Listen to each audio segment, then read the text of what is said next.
Hey guys, welcome back. A few things before we get started. Don't forget about our promo codes. If you're looking to try a new CBD, Hopewell Farm CBD is amazing. You get 10% off all their products with promo code Journey to Truth 10.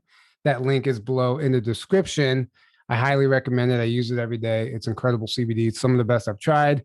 If you are looking for some EMF protection, our friend Mason Fury makes these beautiful orgone pyramids. This is the largest one. They come in a number of different sizes. His website is below in the description as well. You can get 10% off of these with promo code Journey to Truth, all caps. And then the Omnia Radiation Balancer, which you can see right here on the microphone. We have it on our computers, our phones. It's a EMF protection, but it really doesn't block the radiation. It balances it and harmonizes it into something that's actually beneficial for your body. And they sell these pendants to actually balance and harmonize your own energy field. There's some really next level technology, great products. A lot of people seem to love them. You get 10% off those with promo code Truth, all caps. And you get 20% off all of our Teespring merchandise with promo code 20 and back. And this is one of our new shirts, Activate DNA. It seems to be a favorite for a lot of people. So go take advantage of that sale while it's still going on, but we'll probably just keep it going indefinitely. That out of the way, today we are joined by Jen and Brian Berryhill. Some of you guys may know them from the ESETI conferences. They've participated every year, playing some absolutely beautiful music. They presented there a few times. They used to work a lot with Chief Golden White Eagle. We've had him and Jen on the show. Unfortunately, he has since transitioned, but his spirit is with us today. I can assure you that. Absolutely. If you look hard enough, you might be able to see him behind them right now, hanging out.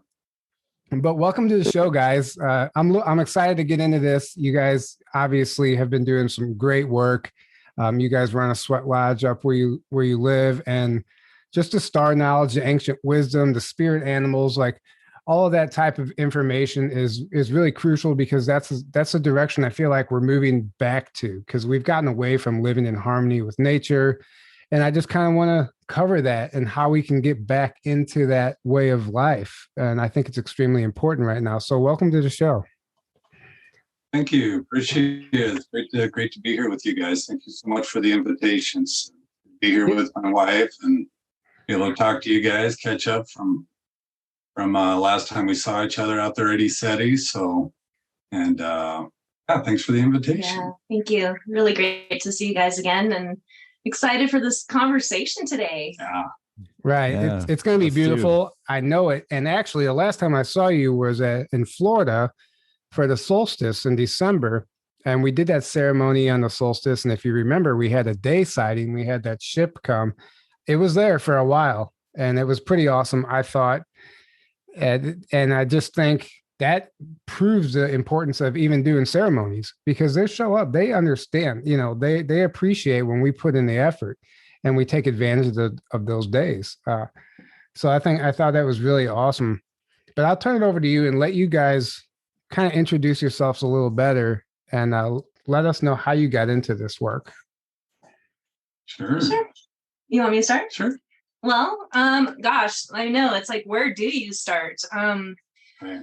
We've been on a pretty hyperdrive path.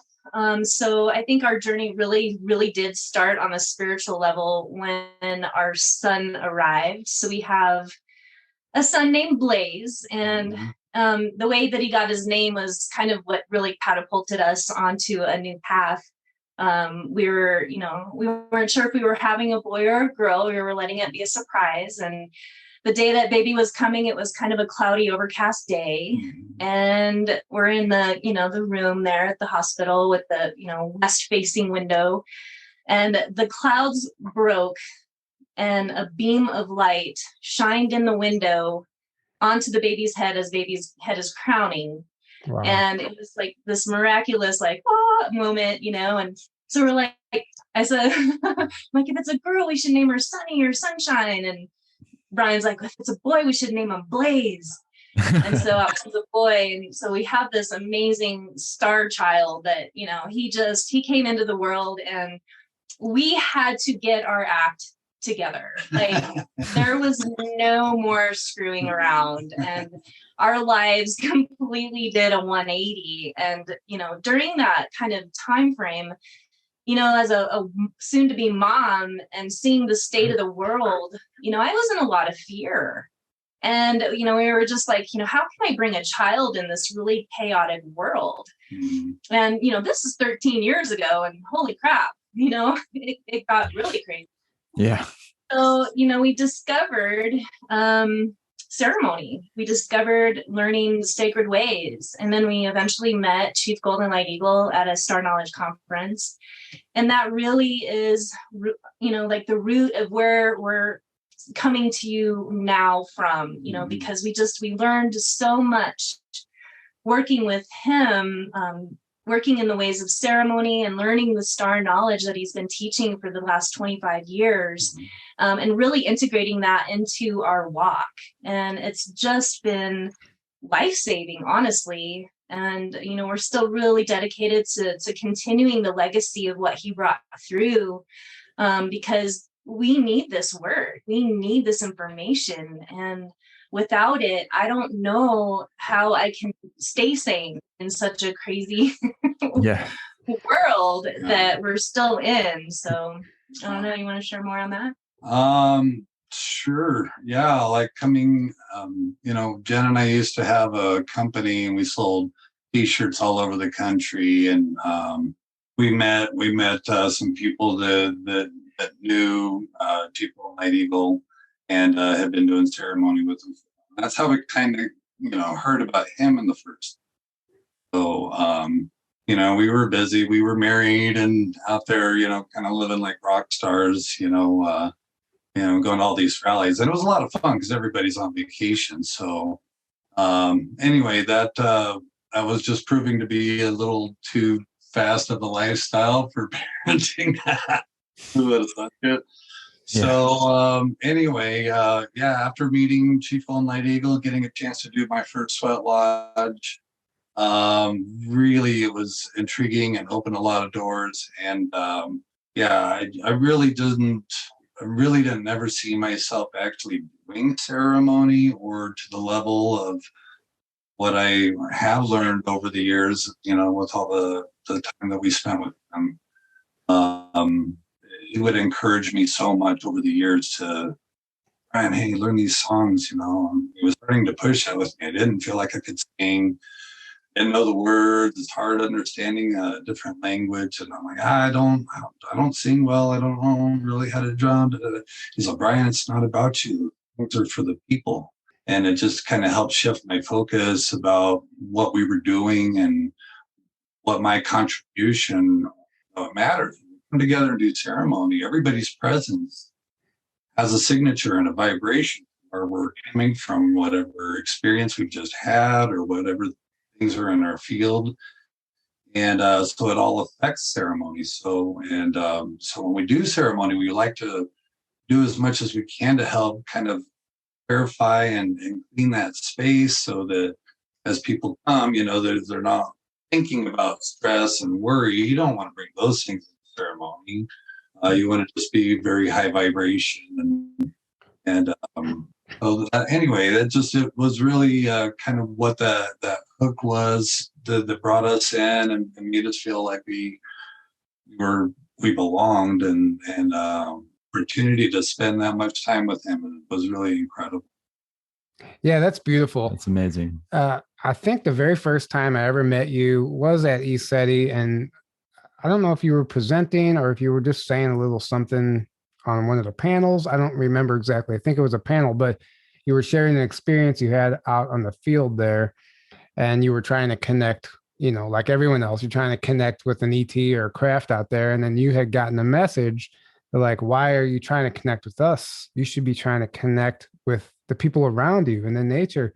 And that was so profound. It stuck with me because it's so true. So many people are like looking for that star connection, right? But we're not, we stopped trying to connect with the people in our lives. And yeah. Right. It was a very humbling experience, you know, because, you know, sometimes when we hear those thoughts, or we'll ask, or we'll send a message like that, and we might get an answer, and sometimes we don't know if that's just our own thinking or our own answer kind of thing, but it just came strong because I was in this loving place. I was just really like, oh, hey, this welcome. You're so welcome here. It'd be beautiful to meet you. You can come down here. This is a place of love. And they were like, why are you even trying to talk to us when you haven't tried talking to the relatives right next to you?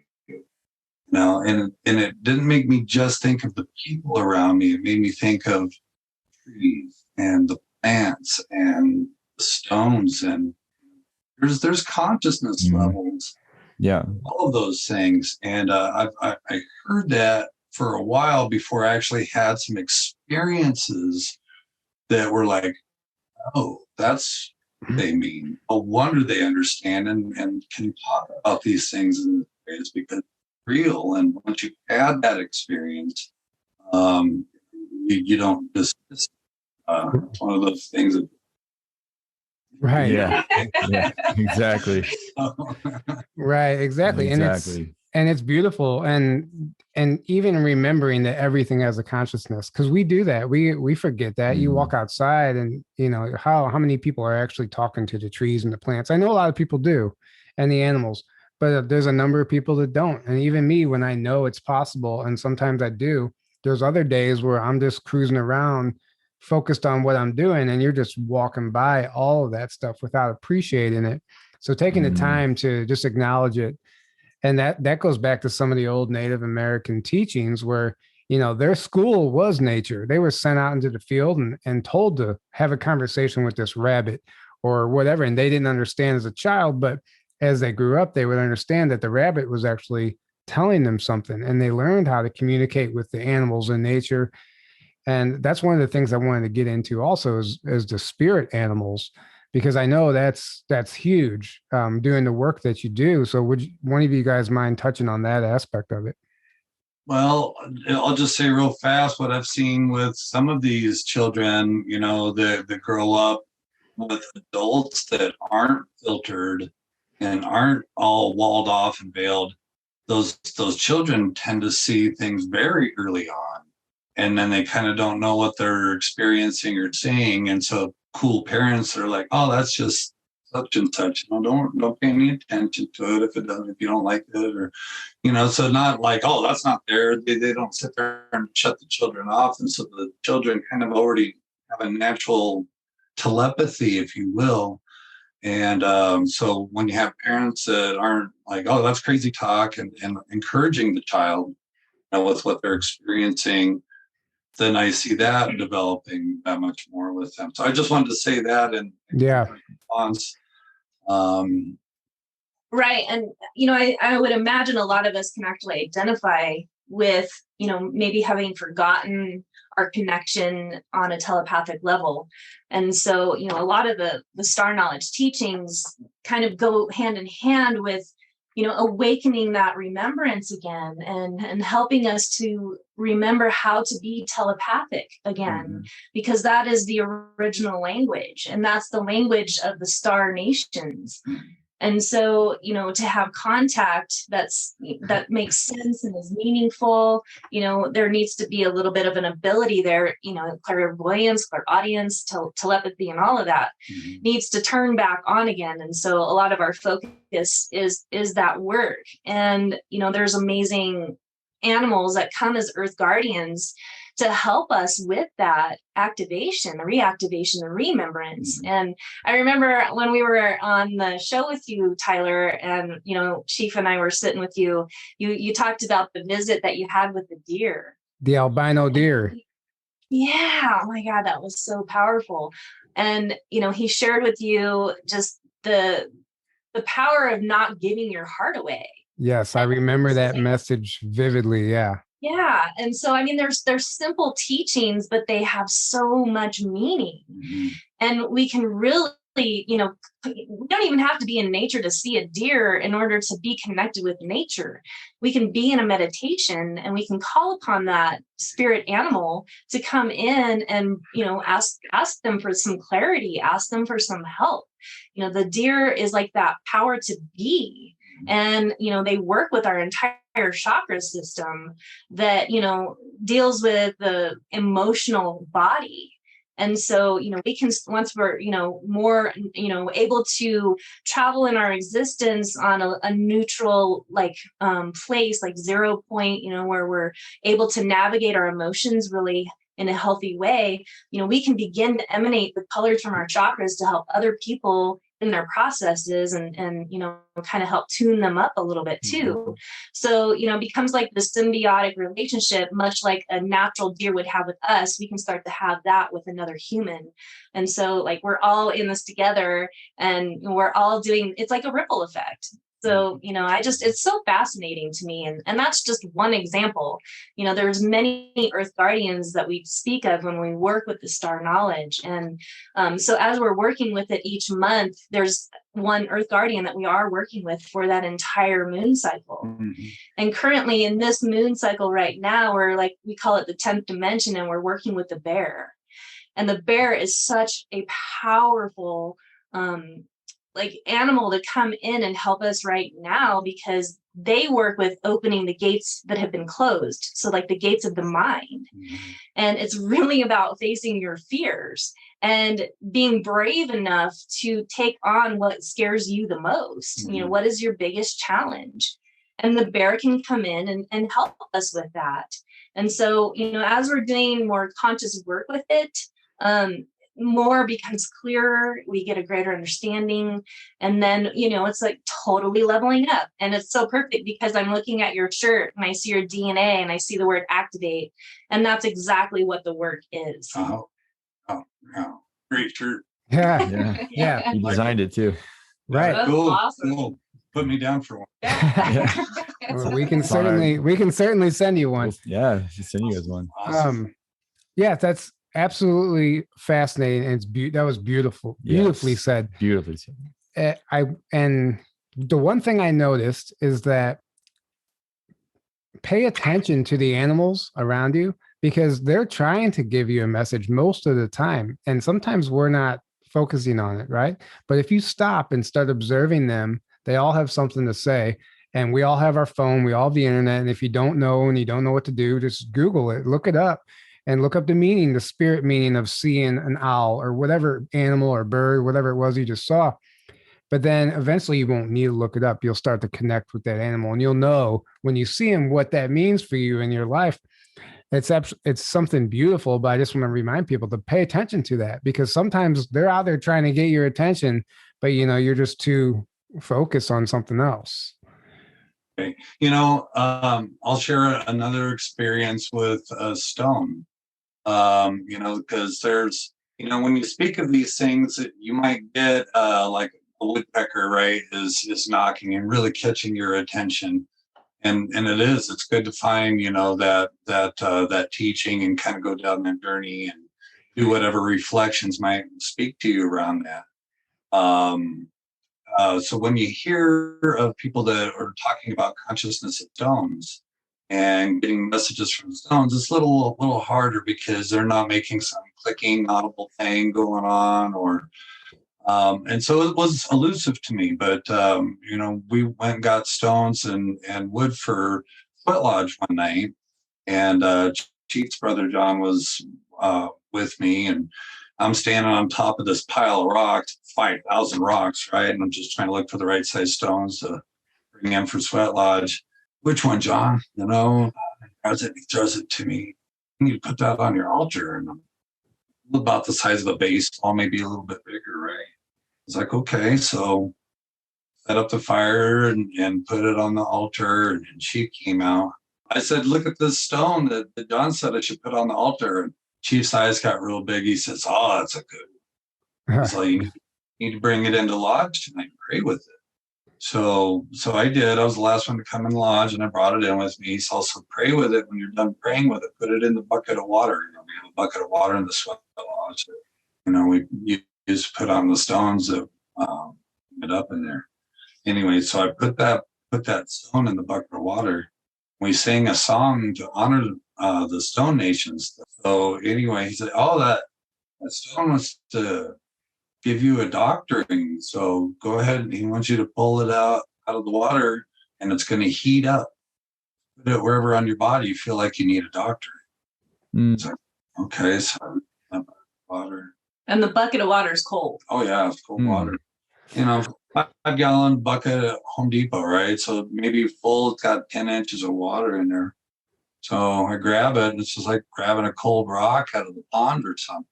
Oh, I started pulling it up, and while I was still underwater, that thing lit up in my hand, and it got so hot I could barely hold on to it. So by the time, what's going on here? And it took me a few long seconds to, oh yeah, I'm supposed to give myself a doctoring. And man, my neck kind of, oh yeah, that shoulder been dislocated. Oh yeah, the hernia. Geez, where don't I need? I just started right. this thing all over myself. But to have that experience, a stone that heats up on its own while it's submersed in water, and for you to have your hand on it, it felt like God touching, and that's really brought me to a new level of understanding the level of consciousness and some of them are healing, doctoring stones. And Native Americans, or a lot of these Lakota people that we had the chance to spend time with, understood this, because they're fairly common. And so anyway, but sure, right.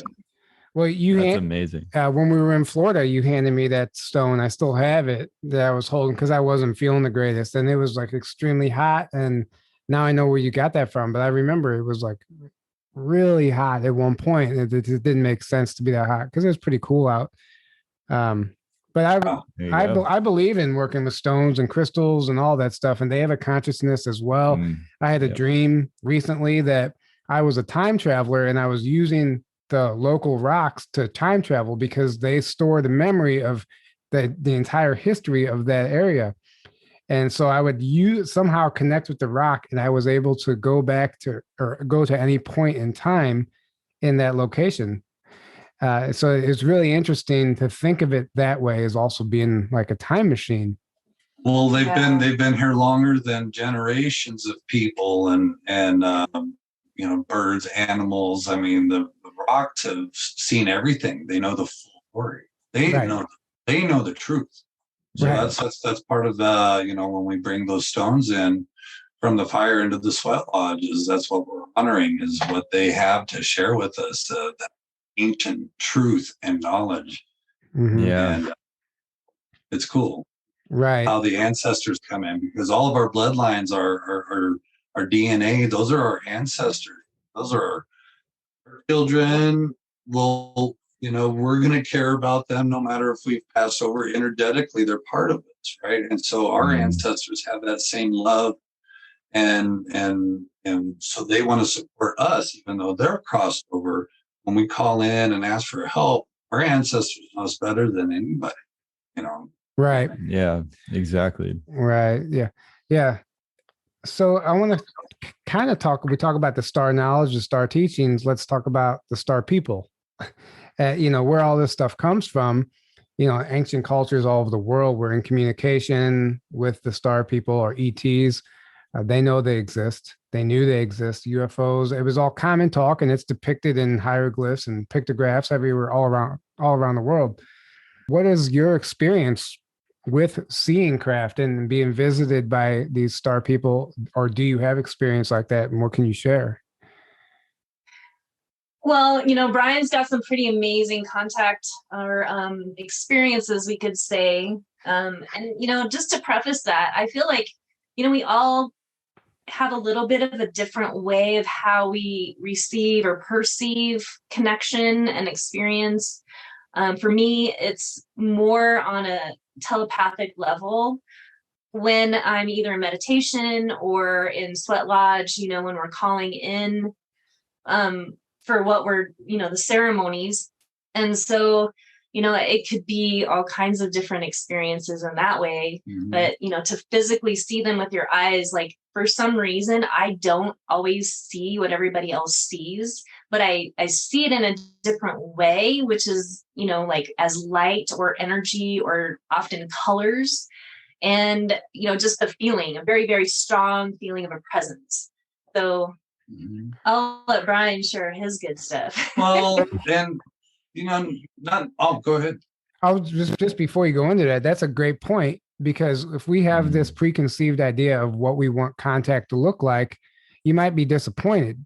But like you said, it could show up in any number of ways, and you might see the energy or the light body of that craft when everyone else sees the physical craft, or whatever the case may be. And they could be communicating to you via an animal or whatever the case might be. So it might not look like what you want it to look like, but be open-minded enough to receive the message from anywhere. Yes. Well, we all have different gifts, right? And I love what you guys are doing, and I applaud your podcast and trying to bring these types of topics around for people to at least hear of other people's experiences and engage the conversation, because there's so much reality. The more like we peel back the veil, the more we're just, gosh, I really don't think we're ready. A lot of us are ready for what's really out there. And I only say that just because, if having that experience of the rock heating up in my hand, there's ceremonies where a man gets tied up and the spirits will untie that man. We've been in a number of those ceremonies that happen. When the spirits come in, a lot of times they come in and they will light up. So you see these things light up. I've seen the light orbs, which was how I first learned about the SETI Ranch, was like, gosh, 10 years ago.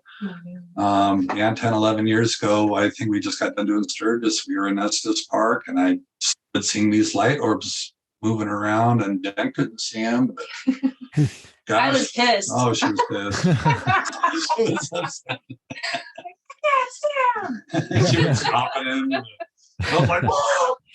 So anyway, that was kind of one of those first things, and that kind of led me to find James Gilliland and the East SETI Ranch just with a few days after that.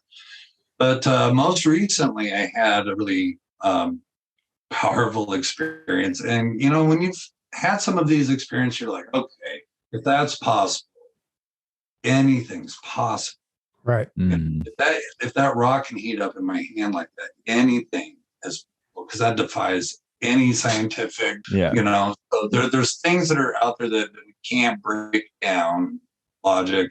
So I'd had a couple pretty, awesome dreams about giants. And it was one of those that really stuck with me. And so it was the first day of Sundance, and this is early August. And it was the first morning, and we had to get up and get going pretty early. So I woke up at like 4:45. And so I went and sat in my truck for a minute, and I noticed a shooting star. And that was what was the meteor shower going on at the time? The Perseids meteor shower was at that time. Yeah. So I'm like, nice. What's going on? So it really made me want to, just pay more attention. And so I'm looking, and nothing's happening. I'm looking towards the east because it's still pretty dark. And I just think to turn my head to the north. And I did. And it was so big that I don't know how big it was. Let's just say I'm guessing a minimum of a mile long, but maybe upwards of 3 to 5 miles wide. I mean, this thing was cruising through the sky. You're talking about a craft. This was a craft. Wow.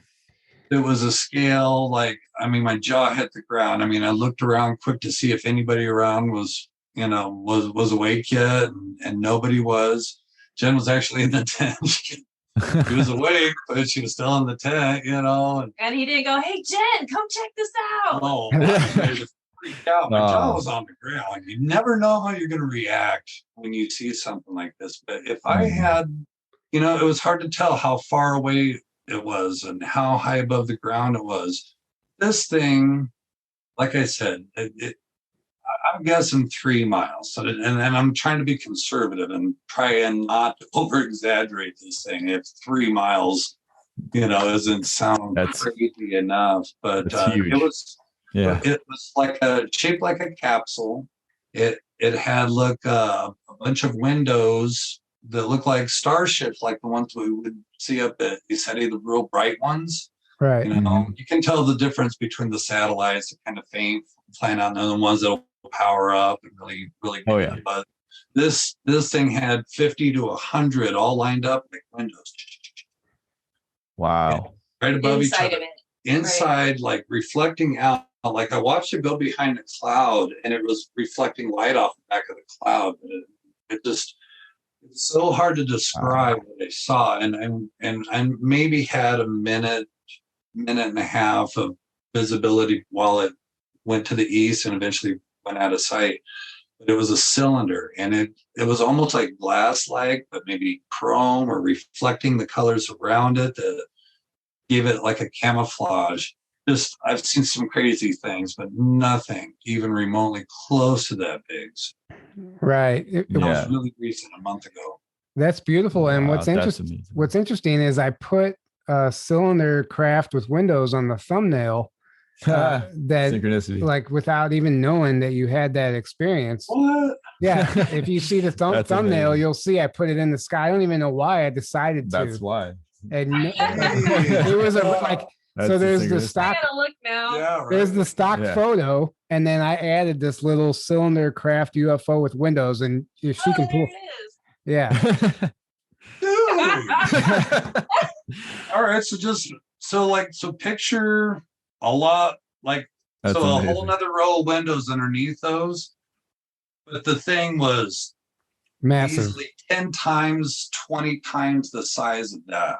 Wow. To give you the perspective. Wow. I mean, it was huge. It was so mothership. That's so cool that you put that on That's there. hilarious. And it was kind of more of a dark gray skies. There was some clouds. right.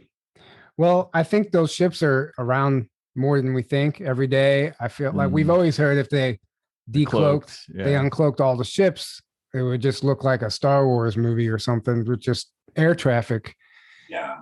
And with as many experiences I've had, I mean, I was speechless, and one of the things that the chief would always say, he's like, hey, when you're out there, like watching the sky and you're looking for the ships and all of a sudden one will come and boom, and flash at you or something. Everybody goes, whoa. And he's like, you're calling the star people in. He's like, so they're coming and introducing themselves to you. Can you imagine if you went up and said, hi, my name's Tyler, and somebody, whoa! Right. He's like, try to get beyond that reaction. And, introduce yourself. Oh, hi. Right. I'm Brian, and just kind of take it simple. So that's a good mindset to have. Right. Definitely, yeah. A lot of people, they're purely seeing and reacting, and then they're not thinking about, they're picking up on our, everything. You're watching me going, yeah. Just frozen. Yeah. It was nothing like, oh, hey, hi guys. It was just, if you saw a giant, like you dumbfounded. In this dream I had, I looked up and I realized it was two giants. I thought they were like trees and then tree trunks, but they really ended up being two giants standing next to each other. And as soon as I saw how tall they were, and they looked down at me right as soon as I realized they were giants. Right. Wow. And I just like, hi. And giants are one of my favorite topics. There's evidence of them all over the world. The Smithsonian has admitted to, burying the evidence. We have old news articles, ancient buildings that have gigantic doors and steps that don't make any sense. So some people claim that, like the Egyptians, all of their statues and all their sculptures were built to scale, and it's not exaggerated. And some of them are gigantic. And the Native Americans talk about, the red-headed giants and stuff. And there's even like stories of them capturing them and taking them down. There's this whole myth and legend. We can say something. Well, the skeletons that they found, like there's really old newspaper articles and stuff that like showed it back then before it was super controlled, Yeah, the New York Times in the late 1800s or 1800s. Late 1800s. You can find numerous articles that the New York Times would say. They were finding them all over the world, but then the Smithsonian would always swoop in and be like, "Oh, we're gonna take this," and then no one ever sees it again. Dangerous stuff. Yeah, it's dangerous to the narrative. That's what. Yeah, and then they try to do this. Oh, that's a myth. That's not real, And they're described in all the ancient texts, the Bible and everything else, like it's all over the place, just like everything else. It's like right in your face. Yeah. And I've heard that they still exist in parts of inner Earth. Who knows? And that's something that the Star people or the Native Americans, they talk about a lot, is the inner Earth beings, the ant people and stuff in the Grand Canyon area. And a lot of their people were brought underground for safety, allegedly, during like whatever catastrophe was happening on the surface. Does that type of information ever come up in the work or the teachings that you guys explore? Just one comes to mind. I'm not really good at retelling this, but we did a visit, and it was Chief Golden Light Eagle, me, and two other people at the time, and we made a visit over to Chaco Canyon, and we were really tuning into the land there and the ruins and the kivas and just really just seeing what's there. And it's an old matriarchal society that used to live there, that according to what I'm remembering and that I heard, is that they chose to go into Middle Earth. Like they chose to kind of exit this realm and move themselves inside, so to speak. But there's a video out there by Chief Golden Light Eagle. And I can send you guys the link because it's really fascinating. But he had a story where he actually visited some of the native people that were living near Chaco Canyon, and just, casually talking to these two people that had lived there their whole lives. And they were witnessing, this like kind of like cleanup, like you could picture like the Smithsonian people showing up, and they're putting bodies that they excavated into these boxes that they were going to transport somewhere else. And so when the trucks arrived to come pick up these boxes, this wind came, and it was like a little dust devil spun through, and the boxes literally like disappeared. They just vanished. Yeah, Raiders of the Lost Ark kind of stuff. Yeah. Wow. Exactly. That's amazing. So he tells the story in the video, and it's pretty cool. I'll see if I can find it. Yeah, that would be great to share. Yeah, that would be. Yeah, that's incredible. That stuff's always fun to listen to. It's exciting, and we know it existed if you feel into it. Chief Brother Sherwin got a chance to go visit an indigenous group, and I won't say where this was at, but the chief of that indigenous, and this was overseas, asked Sherwin if he would come to one of their sacred sites and look at something, and so Sherwin agreed, and so he went, and they basically took him to this place that had a lot of brush and trees grown and things like that, but you could tell it was kind of like somewhat of a mound or a hill. And they moved a little bit of stuff out of the way, and all of a sudden there's this opening in the ground, tiny little, opening, and they just pointed at it. Oh, go in there, and he looked down. So he had crawl like this on his elbows, and it took him a while to get back in there. He got all the way back in there, and he's like, "Brian, there was a red-headed giant," and he's just like. Dead, but maybe just sleeping, like fully preserved, stasis, maybe totally, like he was just sleeping, but no breath, no movement whatsoever. And he took a bunch of pictures of it, and he talked about it, several times with us. He's like, I got to find those pictures and show those. And he never did before he crossed over. So I don't even know whatever happened to those pictures. You know, he saw that red-headed giant, you know, firsthand. And Wow. Yeah. so, That's amazing. Hey, we've heard about, We've heard them being in stasis, being discovered in stasis. The double rows of teeth, Cahokia Mounds, which was like 25 minutes from my house. They dug up a couple giant skeletons with double rows of teeth, and those newspaper articles have been scrubbed. But they were that long time ago. Yeah, and that's a massive site, and they less than 1% of it's been excavated. Then they stopped excavation. Why? That's why they stopped excavating. Yeah. And apparently, we need to preserve the historical value. Right. Yeah. And then they I love it when they put a big fence around the mound and they stick an American flag on top of the mound. You know? Right. Yeah. Right. To claim their territory. Yeah. Exactly. That's something also I'm looking forward to seeing come to light, is the true history of what happened in this nation. Like, I shared something the other day of the Mount Rushmore. So it was actually the 6 or 7 grandfather stone of the, I don't actually know the history, but it had Native American history. And then we come in and, cover it up. And that just kind of goes hand in hand with what happened to this entire nation. And I'm excited for that true history to be revealed as we move forward. And what? Go ahead. I was saying me too. You know, you've probably heard of like some of the hieroglyphs and Egyptian type artifacts that have been found along the Grand Canyon type area, things like that. Yep. Some of these ceremonies that the Native Americans do, they say go back to Egypt.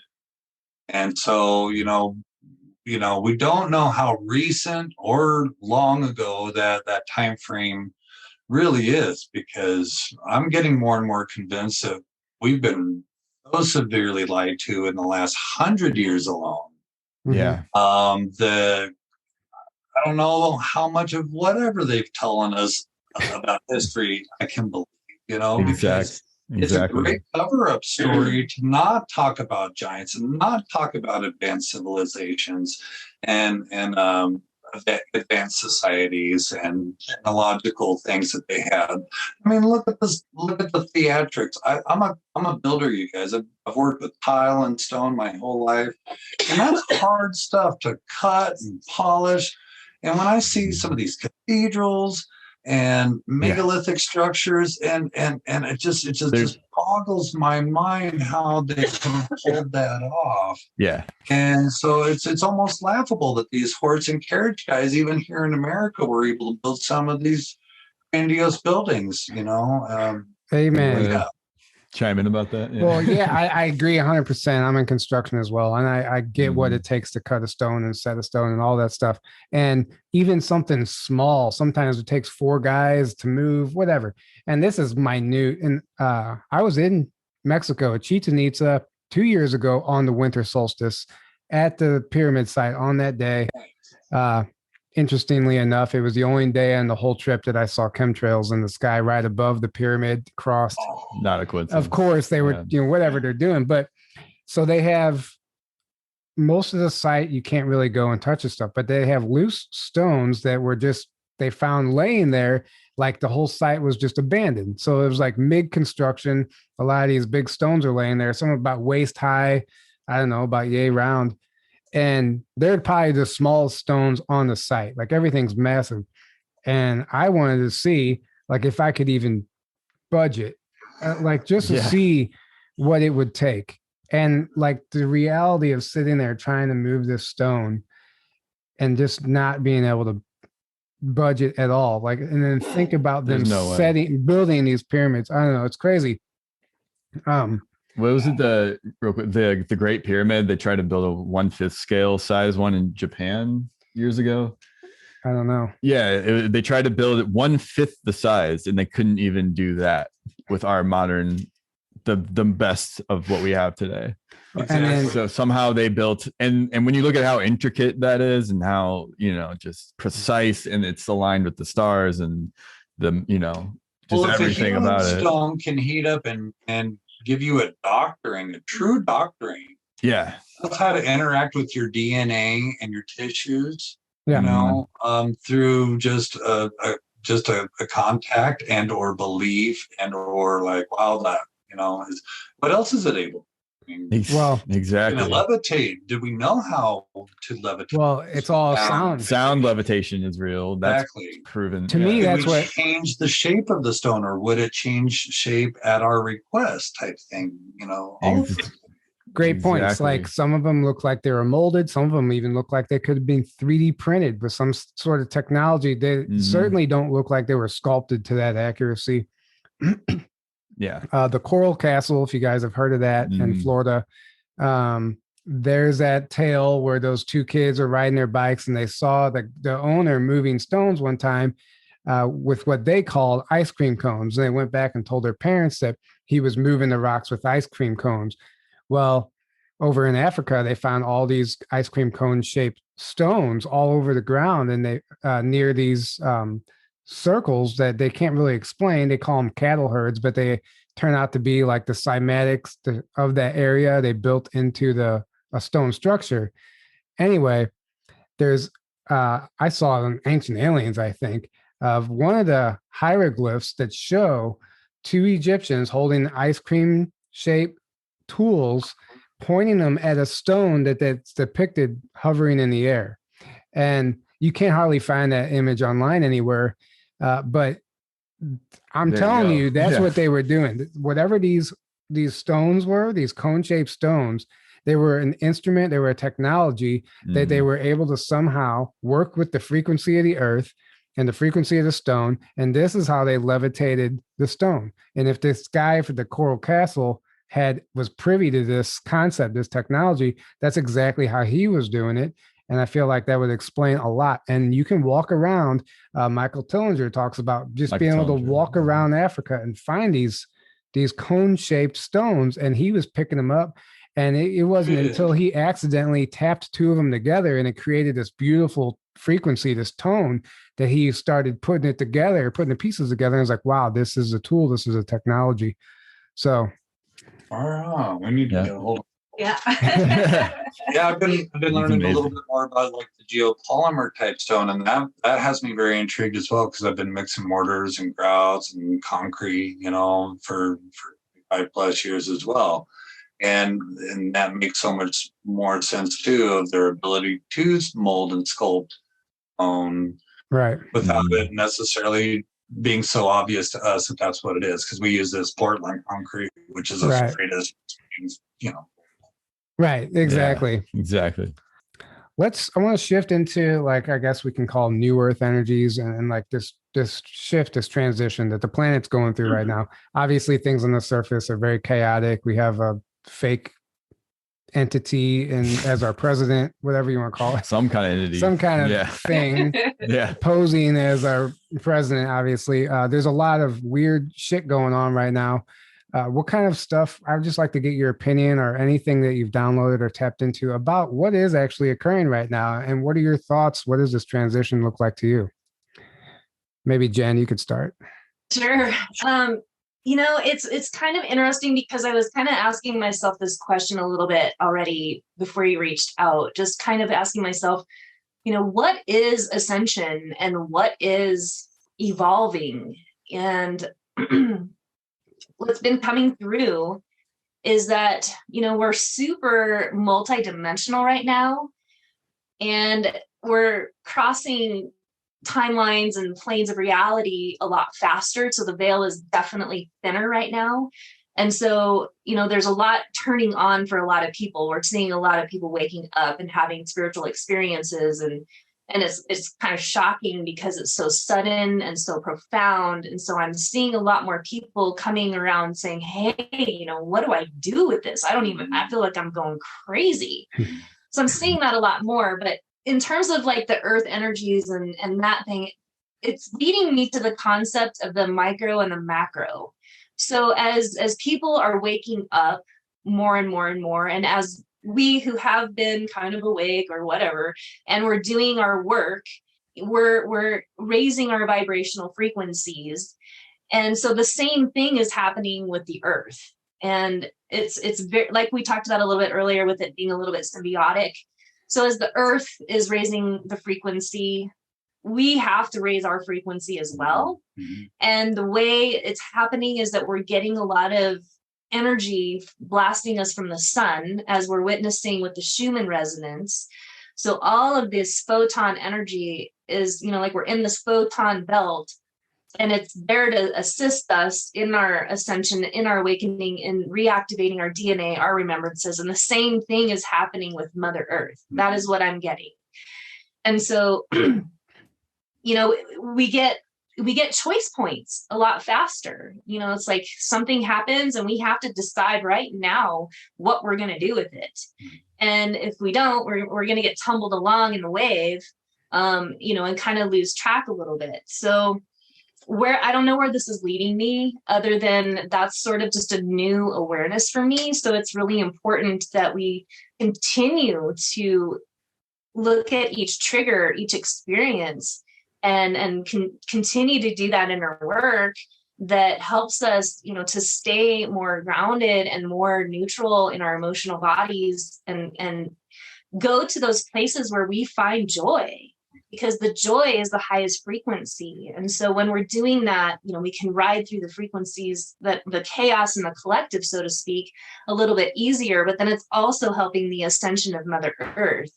And, like all the star beings out there, they're all doing this. And so, it's like, I'm so excited to see where it all goes, because, we may very well have much different contact when we have an experience such as what Brian has, where we're more comfortable and ready. And so I don't know, I was just kind of rambling there, but that's beautiful. And you mentioned something about, the decisions that we're faced with. We have to make a decision. And I heard just recently, I think it was even from Jackie Chan or something I was watching, but he was telling like advice from his father. And he was like, every decision you make adds up. Every little decision adds up. So, and be conscious of every decision you make throughout your day, whatever that is, what you do first thing in the morning, what you eat, what you watch, whatever. We don't have the luxury to misuse our energy right now. Because if you do something that's not in resonance with your path, you're going to pay for it. You're going to feel the physical effects of it. Shit might start going wrong in your life, with your house, with your car. The universe is going to tell you, hey, something you're doing isn't right. So I think it's very crucial what you brought up about those decisions in that moment. Like, pay attention to the daily decisions that you make, and that can really help navigate these times, I think. But go ahead, Brian. I know you were going to add to that. Oh yeah, no, it brings up a lot of things, but I like the direction you took it, and I was just going to add that with it being so crazy out there, it has made me want to just spend more time focusing on me being happier, and making sure that we're taking care of each other and our home and our family. And because that's priority one. We all want to see big changes, good changes in the world. We want to see somebody either that is somebody we can really relate to and or get behind. If there's a need for a leadership type position, like bumbling, doofus and in the office right now. Is that Chief Mumbling Doofus? Is that his name? Oh yeah. It's a great clown name for him right there. But, it's like it's so in our face that the world is so clowned up, and they're using this reverse logic, and and it's so obvious to so many of us that they're doing that. But it's also really disturbing to see how many people are drinking that up and aren't understanding that that's going on either. So, we got to be patient with each other. Everything is definitely a reflection of how much more do we need to find compassion in new areas and new ways of forgiving ourselves, being inadequate or just not knowing.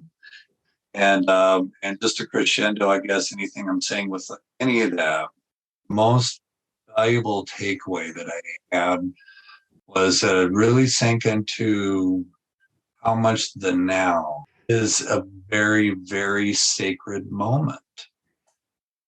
And so we don't understand. I didn't understand what sacredness meant as a growing up as, white America, farm towns, small town. We didn't, I would have guessed it was religious or something, but to me, the learning that something is so sacred every moment. And so every choice does matter. If you need to dig a hole and you don't have a shovel, you still need to get that hole dug. So a shovel is life-changing for you in that moment. It's altered your reality. In this day and age, we take that shovel, we dig the hole, and we pitch the shovel over our shoulder. We need the shovel later. We can't even find the thing because we didn't say, wow, thank you, changing my reality and making this easy for me. Cleaning that shovel off, taking care of it, putting it back in a place you're gonna find it because it just it's gonna be useful again. Yes. That's part of like slowing things down in this reality, getting back to nature. Yeah, we need to go say hi to the trees and the birds and the animals, but we just need to go out and listen because they're, like you said, they're trying to talk to us. They really are. Yeah. And it just takes taking the time to breathe, get quiet, and just listen. So many of us are full of noise, all this chatter. Just get quiet and listen. It's using what'll come in, Right. And those are sacred moments.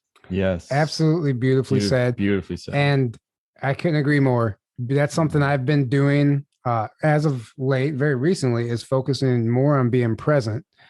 And because I'm a thinker, I'm always in my head, and it takes a lot for me to calm my mind, but I'm finding it to be a lot easier if I'm focusing on every day, just being in the present, every moment, and stop, because the definition of anxiety is worrying about the future, right? So you can just eliminate that if you consciously remind yourself to be present. And that's been helping me tremendously. Awesome. I do want to touch on the ceremonies a little bit, just because I think they're extremely important. They're not done enough. We had that amazing sighting when we did one in Florida.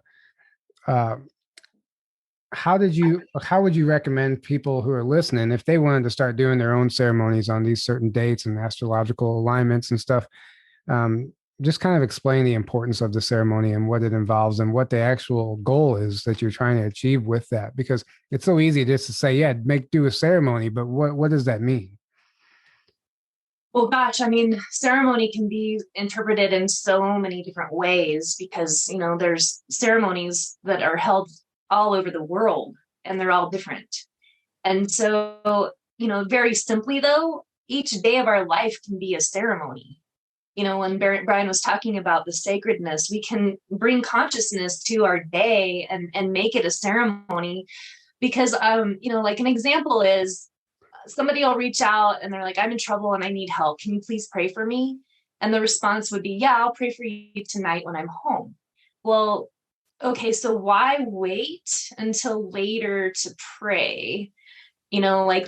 So kind of breaking down the programming a little bit around, because we're still very 3D beings, but prayer and, it can be done simultaneously just through consciousness. So it's focused intent. So I can take a moment and just close my eyes, drop in, connect, to whomever I need to connect to in the moment for that help and just ask, please come help my sister. Please bring her what she needs. Bring her some relief, some clarity, the help, good help. What does she need? Please make that obvious to her, and just having a conversation that takes maybe, a minute. We can do that so much more throughout our day and do it for ourselves too. Just having an intention to start your day can change how your whole day plays out for you. Right. And it can impact your mood. It can impact who comes into your physical field. It can impact a direction or a choice that you need to make. So, I just invite everybody to have more consciousness around just making your day a sacred day. No matter what you're doing, I'm a paralegal by day and I bring my consciousness to that work. And, I see people struggling. I do divorce law. So I see children that are just going through amazing, ridiculous situations. that they didn't choose necessarily. And so like, I have to stop, drop, and pray sometimes because it's so intense. So I bring that to my day. But then in terms of ceremony, we were so blessed and so gifted to have so much time learning from a Dakota chief about ceremony, about sweat lodge, about sun dance. There's all these different types of ceremonies. We are, again, blessed because we have another friend who is hosting Sundance, and it is an all nations altar Sundance. And he's very excited to bring, anybody that's interested in learning. He's excited to have more people come so he can share, because, these teachings will go away if nobody is teaching them. And so anybody that's eager to know and has an open heart and wants to sit and listen and learn and experience, that door is open, and you can reach out to us and we can tell you more about that. Another aspect of ceremony is, myself, I do ceremony every month, you could say, honoring the moon cycles with the star knowledge. And I have a podcast now where I talk about all the different energies that we're working with each moon cycle. So my podcast is called Moons of Ascension, and it's just a little mini teaching that talks about ways that you can work with what's present for us in this moment. Like we talked about it being the bare moon and what it's doing. It's opening the gates of the mind. So I need to face my biggest challenge, so I'm going to call in the bear and make a ceremony out of that. And it can be a meditation, it can be in nature on a walk. It can be, sitting in front of an altar with a candle. There's so many ways to do ceremony, and it really just comes down to bringing focused intent in a really sacred way. And it can be very simple. Man, you had that answer ready to go. That was amazing. Yes. That was perfect. And that's exactly what I was wanting to hear out of that, because you explained it perfectly for anyone who's curious or confused on what to do and how to pursue that. It reminds me of the samurai. If you know anything about the Japanese samurai, their way of life, everything was done with purpose. Even if it was ladling out water out of a bucket, they would set the ladle down. Everything was done slow with purpose, and that was their way of life. And that kind of reminds me, like Brian, what you were saying with the shovel and just what you were talking about, Jen. It's absolutely crucial, I think, to be aware of that stuff throughout your day. And I think it can really legitimately change your life.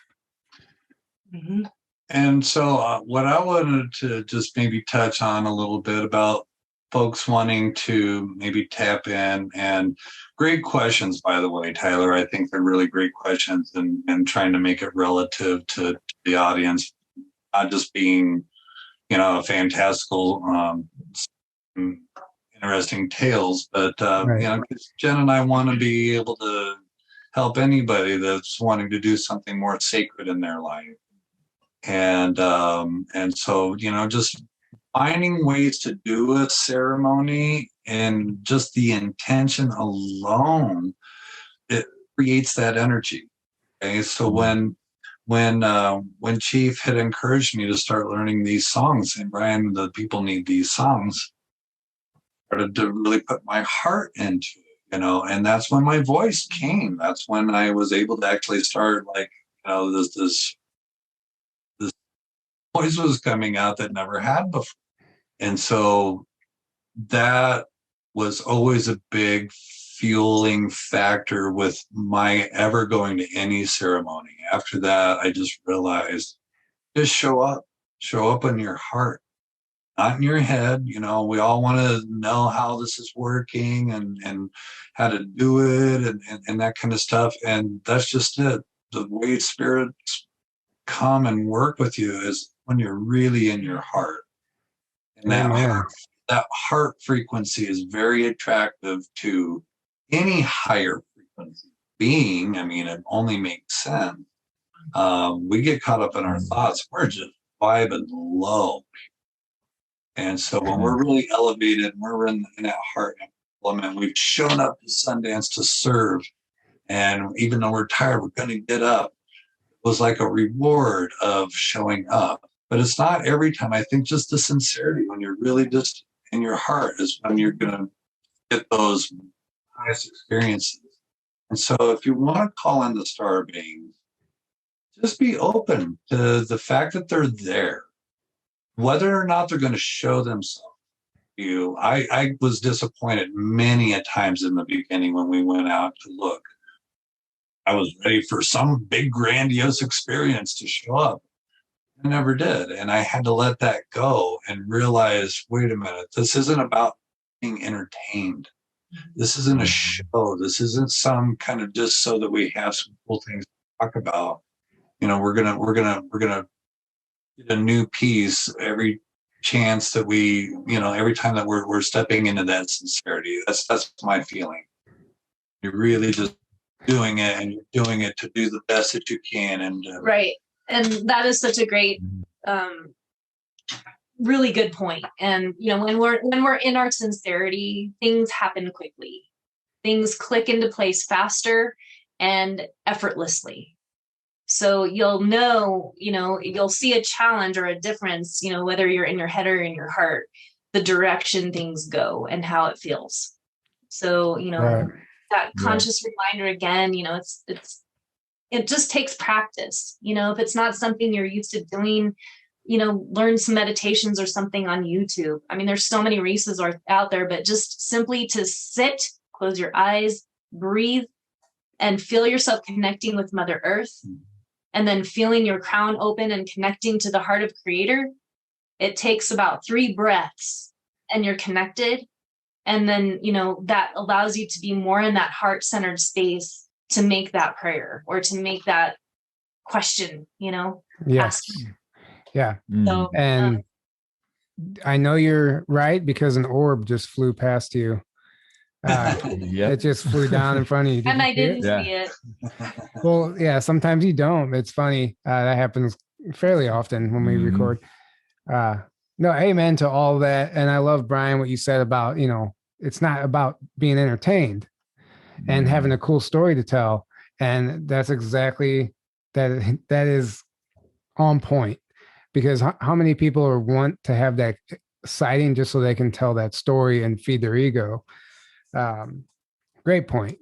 I love that. I love what you guys both said. Yeah. I loved sharing the story of that giant ship that I saw at Sundance, because it was so incredible, but I can't tell you how frustrating it is to also see that, and you're the only one who saw it, and you're surrounded with people that are open to that and have seen things, but they weren't there to share the experience, so you could at least have that collaboration. Right. See, really, but and two, because this happens a lot where one person has an experience and it is just for them. Right. And it's perfect, as much as I wanted to see it, I didn't get to, but I understand that was for Brian. Right. So. And everyone's doing different work here on this planet, and even astrally at night in dream space. Who knows what's happening when we leave our body, where we're going, school, training, we're on mission, whatever we're doing. We're not, the physical body is just one aspect of what we're doing. So maybe whatever Brian's doing at night in the astral, those sightings pertain to him because he's on a different mission, and your mission might look different, and you're here for a different reason. So everyone is going to have their own individual experience, and sometimes it only is meant for you. I truly believe that. One last, we can't all share and carry the same gifts. It's important that, because we're all individuals, and like you say, we have a different signature or journey to the truth, our own truth. And I mean, that's just great comments, and really appreciate you guys. Thank you. We appreciate you guys too. And one last thing before we wrap this up, I want to hear your thoughts on Sasquatch and any experiences you may have had with them, or how they show up also in these teachings. Sure. Yeah, they're a big part of our teachings with Star Knowledge. They actually work with an energy called spiritual protection of family, and they work with the spider.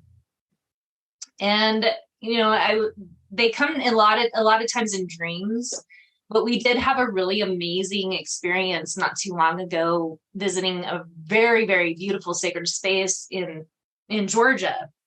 And we were kind of on a nature walk, and we came into this like area where it looked like very intentional fence was built out of these logs out in the middle of the forest.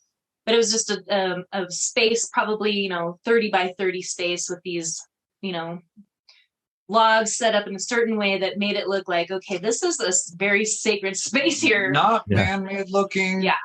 Like nature made it, but it's like but a little too perfect. Yeah, too perfect to be accidental. Yeah. And so we were all like, wow, this is really something. And, I just was like feeling this very intensity. And I was like, I offered tobacco. I prayed with it. And I just had a conversation real quick, just saying, hey, I'm Jen. I'm here. I don't mean to disrupt your energy or your area here. I come in a good way. I just want to be here and appreciate the beauty here and pray for you and understand what we might find here. And so right away, it was just like, this is a Sasquatch family's home. And they're very, very clearly said, we don't want you coming into our home. And I said, got it, understood. Thank you. And so a couple of us in the group continued to kind of like venture a little bit closer. Well, I heard a little like whistle behind me. It was like a chirping whistle. And it was like, okay, that's your second warning. Time for you to move on. Yeah. And so I'm like, all right, guys, we got to go. They don't want us here. This isn't for us to be here. And so we started making our way out, and I heard this glorious like bird chirping, like saying, thank you. Mm-hmm. Thank you for honoring that you asked, and we told you what we would appreciate, and you honored it. And so that was a really profound experience for me, because you could smell the smell. They have a very strong smell. Yeah. And they know how to communicate in various ways, and so it's beautiful. Yeah. About that much. Yeah. No, yeah, they've shown up like the birds chirping, a couple times at nighttime. All of a sudden, and just in the dead of night, all of a sudden there's like these birds chirping out of the bushes or something like that, and the birds all of a sudden awake over there, and then you like think a little bit, and you're like, oh, wait a minute, that's all right. It's kind of their gentle way of like letting you know they're around. Yeah, because they don't want to scare us. They don't want to startle us. They are high vibrational beings. They don't want us in fear. We're so fearful. There's so many people that carry that fear vibration. It's such a low vibration. They don't want anything to do with it, because their intention is to help and be there, like with us, helping along the way. So if we're carrying any sense of fear, they just can't be around. Yeah, and they want us to purify. Like they want us to be purified so they can come be with us. And so, they say, spend a day in the waterfall or in the water and purify for a day, and we will come see you. Spend a day in the desert and purify, and we will come see you. Yeah, in the sun. Or a day on your phone. No. That's I don't think that was part of the teaching. I'm joking. That is a specific fast for the Bigfoot, and Chief talked about that. And if folks are serious, they say, okay, well, you go do these things. You four different fasts. So in the earth, in the sun, in the desert. Yeah. In the water. And then on the hill and the wind. So the water to cleanse you, the sun to cleanse you, the earth to cleanse you, and then the winds. And then that's beautiful. And then they will consider. Yeah. And then maybe, yeah. But they want to see us put the work out there. Like I said, everybody wants to be entertained. Another great story. It takes the sacredness out of it, though, if you haven't kind of had to work for it or be discouraged and still keep coming to it. Well, and you can't appreciate it if you just, I don't know, you don't appreciate things if you don't earn it or work for it. And I'm not saying you have to earn it. Like, I actually got a lot of heat from our last episode. We were talking about technology, and I made a comment about saying, we have to be ready for it. We have to earn it. And what I meant, maybe that wasn't the best way to word it, but what I meant is, like, if they just handed us over all this free energy technology right now, if with the power structure the way it is, the powers that be would still take it and abuse it and, utilize it with greed. And then it would be unaffordable. People wouldn't be able to use it, and no one would be able to utilize it, right?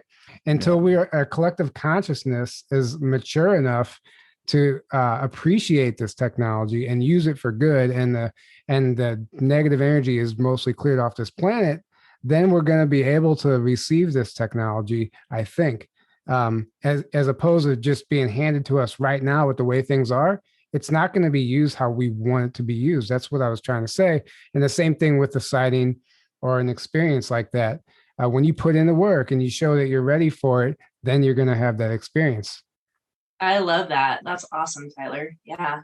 Because I agree with you totally. Like, we're just, Well, a lot of people are like, no, we deserve it right now. They've been lying to us. We need that right now. Like, which there's truth in that. Yes, obviously. I know, we're like little kids crying for that toy, or we think it's a toy, and Dad just brought home a sword, and it's cut your finger off, and kid wants to play with it, and Dad's like, no way, and it's like, we throw a fit. We think we're ready for this stuff. Well, like I say, as much as I've seen to experience that ship, it's like, maybe we're not ready for this big divine showing of beings that we're not familiar with. Right. Well, that's just it. Like, do we deserve it? Yes. Do we deserve the truth?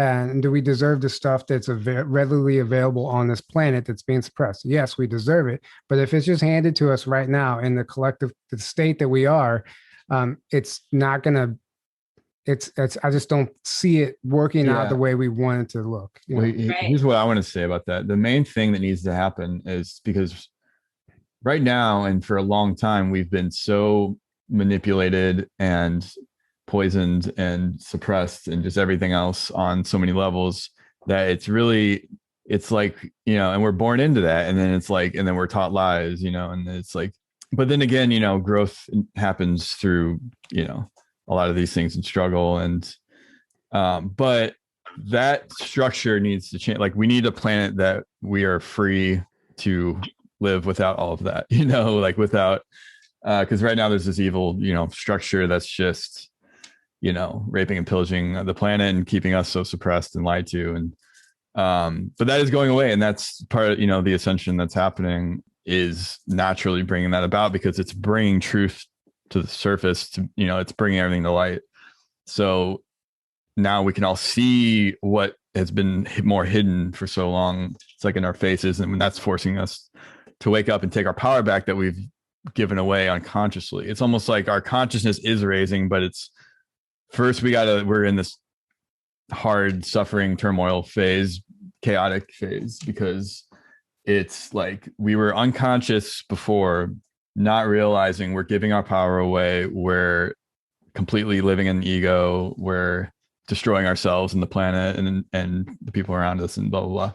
So it's like, we're waking up to like realize we're doing that. Realize, what the system we've been in is not serving us or the planet. And then it's like allowing us to make a choice to say, this is what I actually want. This is how I'm going to live my life. And then when we can get to a consciousness level where we have self-responsibility and sovereignty, true sovereignty, that's when we're ready for like these really advanced technologies that we're not going to use to destroy each other on the planet, But exactly. At the moment, there's a lot of people on the planet that would absolutely do that, unfortunately, so it's. And I liked that you said the self-responsibility, because that was coming up for me. Like, personal responsibility is so crucial. Yeah. We all want an easy button. We all want to figure out how to, have this free energy. And it'll just change everything and make it all better and perfect again. But will it? Like, we don't even fully understand yet. Right. Yeah. And we're consciously or unconsciously creating.